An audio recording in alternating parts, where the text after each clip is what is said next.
తెలుసాని శ్రీనివాస్ గారు, తెలంగాణలో వారం పద్ధతి నుంచి దాదాపుగా 15 రోజుల నుంచి కూడా గో బ్యాక్ మార్వాడి ఉద్యమమే క్రియాశీలకంగా నడుస్తున్న పరిస్థితి. ఇవాళ తెలంగాణ బంద్ కూడా ప్రకటించినారు. ఓవరాల్గా అసలు ఏంటండి మార్వాడీలు ఇక్కడికి వచ్చి తెలంగాణ వాదుల మీద, తెలంగాణ వ్యక్తి మీద, దళిత వ్యక్తి మీద దాడి చేశారని చెప్పేసి ఈ యొక్క ఉద్యమానికి అదే పురుడు పూసిన పరిస్థితి. ఏం చెప్తారు సార్? అందరికీ నమస్కారం. మొట్టమొదటిగా I'm opposing that call, go back Gujarati, go back Marwari అనే పిలుపుని వ్యతిరేకిస్తున్నాను. Okay, absolute that's not the వే.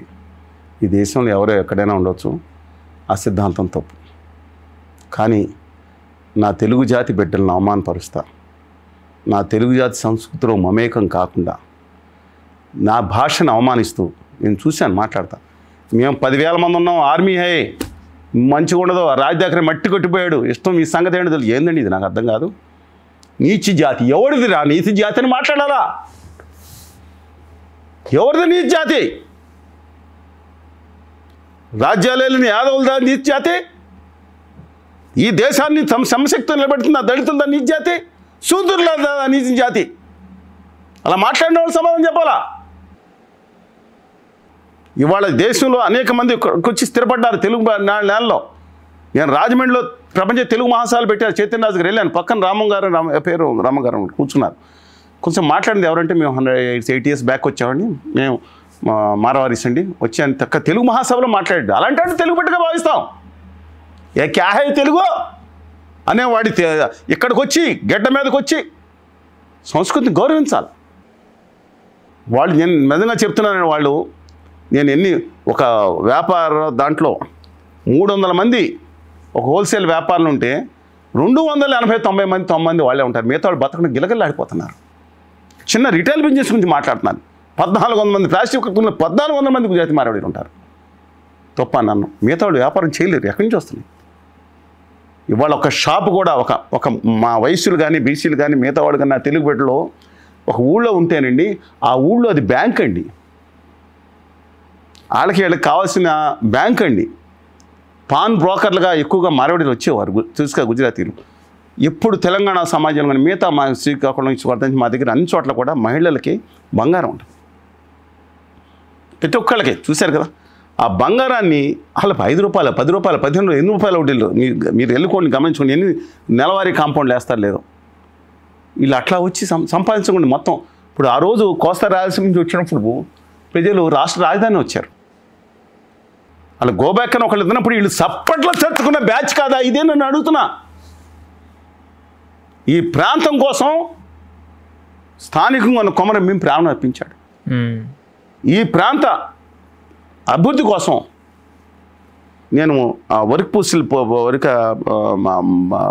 పాడు ఒక ప్రాజెక్ట్ అవటం, దానికోసం సేవలాల నేతృత్వంలో స్థానికంగా ఇక్కడ వచ్చి మిగతా అనేక సంఘాలను పనిచేయాలి, అందరూ వచ్చి మమేకమైనారు. ఈ ప్రాంతం మట్టిలో ఒక భాగమైనారు. నేను చెప్పాను కదా, నేను ఏదైతే కొంతమంది మార్వాడీలు, కొంతమంది గుజరాతీలు వాళ్ళ గురించి మాట్లాడట్లా. అత్యధికంగా ఉండేవాళ్ళు, నా తెలుగు భాషను అసహించుకునేవాళ్ళు, వాళ్ళ గురించి నేను మాట్లాడుతున్నాను. నా తెలుగు జాతిని ఏసడించుకునే వాళ్ళ గురించి తప్పని మాట్లాడుతున్నాను. నా తెలుగు జాతి హక్కుల కోసం, ఆత్మగౌరవం కోసం పోరాటం తప్పేలా అవుతుంది. ఈ విషయంలో ఆ రోజు ఒక Lagadapati Rajagopal, sitting MP, Congress party అధికారం కేంద్రంలో ఉంది, అకారణంగా చితక్కొడితే నోరు మూసుకుని వెళ్ళిపోయాడు. అట్లాంటిది కారు అడ్డం తీయమన్నందుకు మేము వేలాది మంది ఉన్నామని చెప్పి అక్కడ తెలంగాణ సమాజంలో ఉన్న యువకుల్ని చిత్తగా బాధితే వీళ్ళు నోరు మూసుకుని కూర్చుని పాట పాడిన వాడిని అరెస్ట్ చేస్తారా, మాట్లాడిన వాడిని అరెస్ట్ చేస్తారా OUJSCలో? మరి అప్పుడు నేను అడుగుతున్నాను, ఎస్, నా తోటి ఆ రోజు సింగిడి కథలను రాసి మీ ఆంధ్రాలో జననాంగాలుగా అని పాటలు పాడి కవితలు రాశారు, ప్రింట్ చేశారు. చెప్తున్నాను, గాయపరిచినట్టు రాశారు. అయినా ఆ తప్పే రాయటం. అప్పుడు ఖండించలేదండి మాధవీలత గారు. మాధవీలత గారు ఏ ఊరు? మా పాలకొల దగ్గర నర్సాపురం, ఆవిడ అక్కడే పుట్టారు. ఓకే, మా ఊరు పక్కన నర్సాపురం అండి. చిరంజీవి గారు మా ఊరు పక్కన మధ్యలో ఉండే దగ్గర ఆవిడ పుట్టారు. మరి ఆంధ్ర ప్రజల మీద, కోస్తా రాయలసీమ మీద అంత దుర్మార్గంగా కొంతమంది మాట్లాడినప్పుడు అప్పుడు ఉత్తరాది బ్యాచ్ ఖచ్చితంగా హస్తం ఉంటుంది, పక్కన పెడుతున్నా.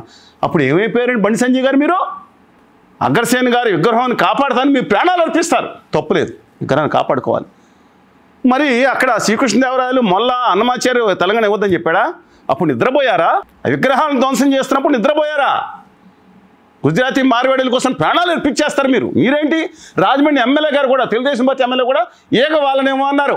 నేను అడుగుతా ఉన్నాను, విజయవాడ నడిబొడ్డున బలహీన వర్గాల విద్యార్థులు రవికిరణ్తో పాటు అనేక మంది వినతిపత్రం ఇస్తానికి వెళ్తూ ఉంటే గుజరాతీలు బ్యాచ్ వచ్చి అమ్మాలి బూతులు తిడితే వాళ్ళకి అమ్మాలు లేరండి, కొట్టి గాయాలపై లేని వాళ్ళని పోలీసులతో అరెస్ట్ చేయించి గాయాలపై కొట్టినాళ్ళు కాదు, వాళ్ళని 23 రోజులు రిమాండ్ చేస్తే మొత్తం అక్కడున్న 100లాది మంది అడ్వకేట్లు వచ్చి నిలబడి వాళ్ళని బయట తీసుకొచ్చేయని ప్రయత్నించారే.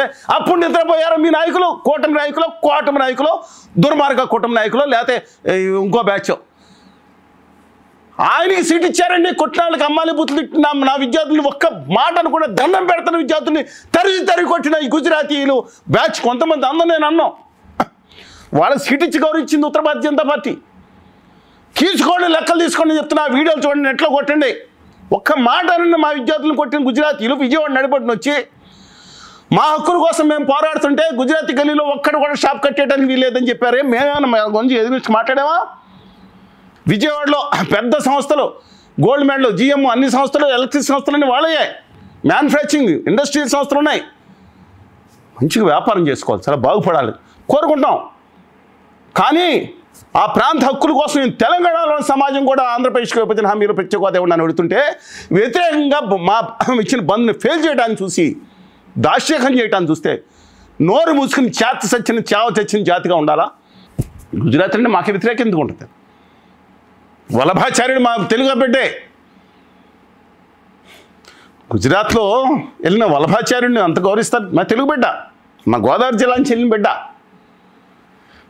మహాత్మా గాంధీ అంటే ఇంటి పేరు. మేమందరం మా పూర్వీకులు పెట్టుకున్నారండి. ఆయన పేరు కాదు కదా గాంధీ, మోహన్ దాస్ ఆయన పేరు, కరమ్చంద్ర నాందే, గాంధీ అనేది ఇంటి పేరు. గుజరాత్ ఇంటి పేర్లు పెట్టుకున్నాం. మీ పటేల్స్ గౌరవిస్తాం.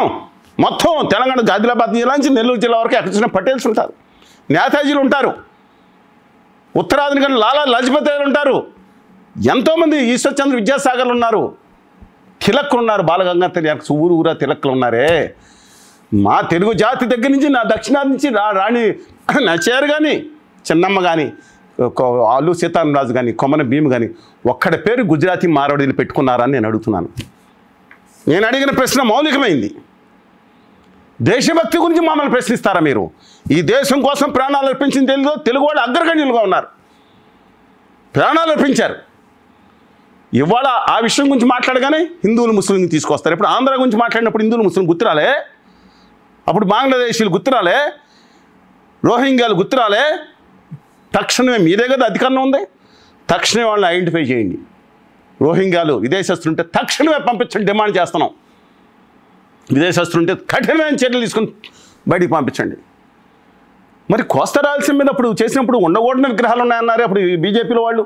నేను అడుగుతా ఉన్నాను, ఉత్తర భారతీయ జనతా పార్టీ ఇవాళ అడ్డంగా సమర్థిస్తున్నారు, వాళ్ళ హక్కులను సమర్థించండి. ఎస్, గోబ్యాక్ అనే నినాదాన్ని మేము వ్యతిరేకిస్తున్నాం, ఆ విషయంలో సమర్థించండి. కానీ మీరు మీ ఉత్తర భారతీయ జనతా పార్టీలో నేతలు కరీంనగర్ జిల్లా జాయింట్ కలెక్టర్గా ఉన్న దళిత బిడ్డ ఐఏఎస్ అధికారి కోనశేఖర్ గారి దగ్గరికి వెళ్ళి భౌతికంగా పట్టుకుని నువ్వు ఆంధ్ర పొమ్మని మాట్లాడిన పార్టీ అప్పుడు నిద్రపోయిందా బండి సంజయ్ గారు మీ కరీంనగర్ జిల్లాలో?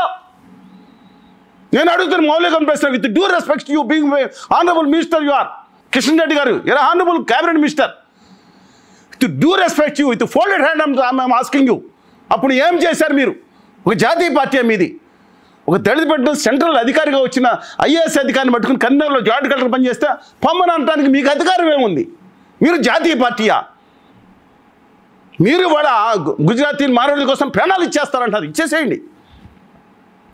కానీ కోస్తా రాయలసీమ బిడ్డలో, తెలుగు బిడ్డలో ఆ రోజు అంతా జరుగుతున్నప్పుడు మీరు ఎందుకు నిద్రపోయినారు?